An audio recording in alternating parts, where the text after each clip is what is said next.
Hello বন্ধুরা, অনেকদিন হলো শিবরাত্রি চলে গেছে। তো আজকে আমি টাইম পেলাম ফাইনালি শিবরাত্রির ব্লগ পোস্ট করার জন্য। তো দেখতেই পাচ্ছ গঙ্গার পাড়ে কত ভিড়। আর এদিকে আমি ভোগ রান্না করা শুরু করে দিয়েছি। ভোগে অনেক কিছু ছিল, সেগুলো সব ক্লিপ নেওয়া হয়নি। এদিকে পুজোর যোগাযন্ত্র কমপ্লিট, এবার হচ্ছে পুজো কমপ্লিট।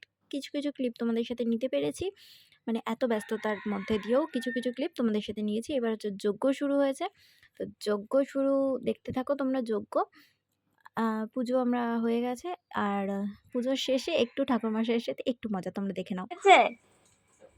ঠাকুরমশাই পুজো করে ভালো লাগছে? হ্যাঁ বল। হ্যাঁ এইটা রিলস করবে, ও ছেড়ে দেবে তো। ওর মুখটা একটু ঘুরাতে বল, ওটা নিয়ে। পূজার সব ঠিকঠাক আছে তো? হ্যাঁ একদম ঠিকঠাক। জিজ্ঞেস করে এত সুন্দর পুজো, পুজো ভালো হয়েছে তো, সুন্দর হয়েছে তো। তো দেখতেই পাচ্ছ আমি জিজ্ঞেস করলাম পুজো কেমন হয়েছে। তো চলো টাটা।